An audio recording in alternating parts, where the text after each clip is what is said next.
يا استاذ عبد الله، مم. انت شباب والله، الله يزكيك بشبابك. مم.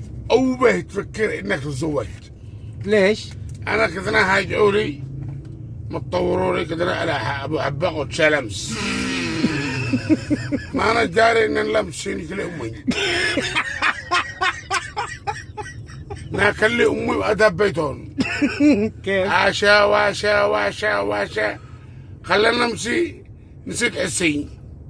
بيتنا شارع موزر كم طرق لو دير شارع حكيمي. ما شاه. انصحك نصيحة للزواج والله.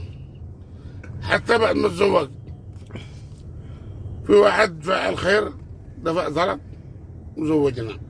بعد ما دفع عقد لي قلت له اشتري السيارة، اشتري اخر سيارة، اخر موديل سيارة للزفة. قال لي جاهزة.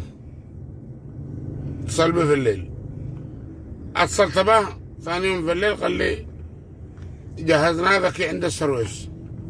ايش من سيارة؟ قال لي الونش حق المرور. انت ما خارجك الا الونش حق المرور، كيف سيارة للزفات؟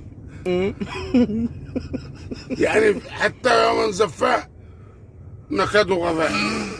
لا تصدق ذا اللي يقول لك تدخل القفص الذهبي، السجن الذهبي تدخل لك. قال لك على من تهوج.